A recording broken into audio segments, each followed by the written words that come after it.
What's up, YouTube? It's time for a review of the new Overkill record, The Grinding Wheel, out this past Friday, February 10th. So, Overkill have really as rich a history as anybody in thrash metal, with classics on classics like The Years of Decay and Horoscope, and probably my personal favorite, Taking Over.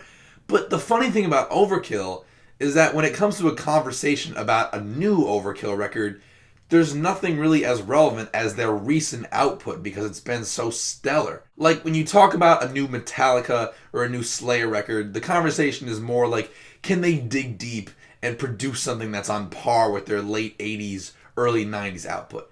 But Overkill's last record, White Devil Armory, was one of the most explosive thrash records I have ever heard, period. It was the band's 17th album, and it was a standard-setting release. I cannot say enough good things about it. So with Overkill, it's not as much about recapturing the magic as it is just about keeping it going, because they've kept it so pure and so consistent for 30 plus years now.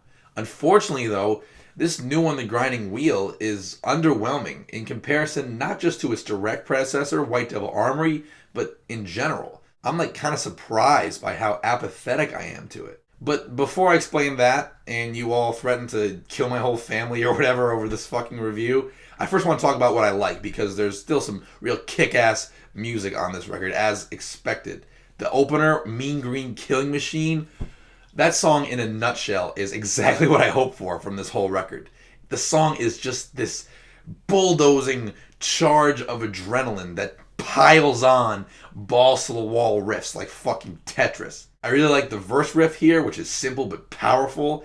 I think Bobby Blitz Ellsworth continues to be one of thrash's just elite vocalists. The dude is an ageless wonder. He's fucking 57, and not only is he still nailing his signature screeching delivery, but in this track he also showcases some exceptional cleaner singing in the middle of the song, which makes for a real cool shift in tone for a bit. The riff gold medal in this one definitely goes to that quasi party metal riff that happens around the 4-minute mark, which is then made even more epic when the second guitar adds a chord progression to complement it, which just gives it tons of life and tons of movement. And Dee Dee Verney's bass in this song just has a nice bright presence in the mix, which I love, because in thrash, to me, you really need that added chunk. You can't bury the bass in thrash metal.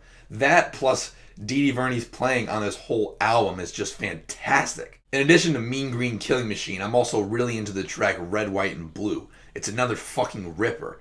And that mid-tempo riff with the fucking gang vocals, oh, I lost it. That is just so authentically mid-80s thrash.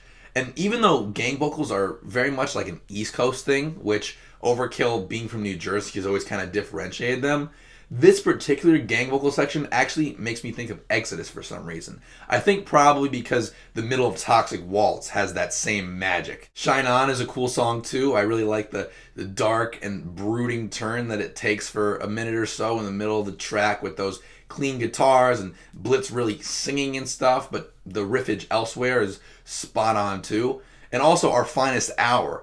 How can you not just lose your mind at that final chorus with the key change and the drums just going fucking all out? It's awesome. But man, I just don't have those overwhelmingly positive feelings for most of the rest of the album. Most often what I find myself doing kind of is tuning in, then tuning out, then tuning back in, almost as if my dopamine receptors are cherry picking the good parts from the filler. I'll use the title track as a case study here. So in the title track, you have these boring, sort of lumbering verses, which skip to 2 minutes 10 seconds to 2 minutes 30 seconds to hear what I'm hearing. It's very dull for me. But then you have the chorus, which is cool as hell, and Blitz hits some crazy high notes.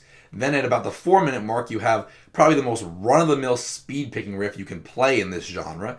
But then, of course, you have the epic, dramatic ending, which Dee Dee Verney's bass playing just leads into so nicely. So it's like this pendulum swing of interest and engagement for me. And I think some of that is a length issue, both with these individual tracks themselves, which a lot of the time don't need to be 6 minutes and change to make their point, and with the album as a whole. You know, I did have a bit of trepidation when I first saw that the regular edition of this record was an hour long, which for for the math geniuses out there, is 20% longer than White Devil Armory, which felt just right. The reality is that writing a full hour of interesting music in just one genre is very difficult. A lot of the long records that I love are records that cover a lot of ground musically, like Dream Theater's Scenes from a Memory or My Dying Bride's Turn Loose the Swans.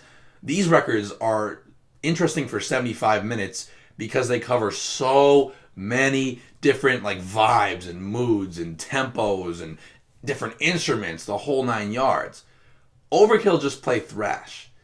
It's pretty one-dimensional. So if you're not just bringing it for the full hour, it's fucking noticeable. So when you have redundant, boring ideas, they stick out. Like the song Come Heavy. That main riff is basically the exact same as the main riff in the Black Sabbath song End of the Beginning. And then for the rest of this track, even though the kind of bouncy grooves are fun, they just lack a certain oomph. And The Long Road might be my least favorite. It's the long-winded road to nowhere. Like the intro to this song. Like if I just wanted to listen to Iron Maiden, I would listen to Iron Maiden. I don't need this just thrown into the middle of an Overkill record. And once we introduce the main riff here, after this long, pointless intro with a pointless solo over it, the main riff is a total dud. And not only is it a total dud, but they really stretch it out for the entire verse. Not to mention that real predictable sequence where Dee Dee Verney is playing this bass line and then surprise, the power chords jump in and play the same bass line, and it's not even like an interesting or stimulating combination of notes either. Ugh. But there's nothing I strongly dislike on this album, and there's a few thrashing-ass tunes, so I'm disappointed, but I'm sure I'm in the minority. I'm sure longtime fans are rocking out to this. I just personally am finding myself apathetic to it. It's not as in-your-face and as blistering as their last few records. It just doesn't quite give me that same charge. It's a record I've heard before. It's super one-dimensional. I'm not saying it should be anything else. I'm just saying, personally as a listener, it just doesn't excite me, save for a few moments and a few tracks here or there. It's not an album I would play for someone who's trying to get into thrash metal. It's not even an album I'd play for someone who's looking to get into Overkill. But if you're a diehard fan, you'll dig it. The Grinding Wheel gets a 6 out of 10 from me. As always, thanks so much for watching. Be sure to subscribe, leave a comment, or shoot me a message so we can continue to talk music, and I'll see you guys soon.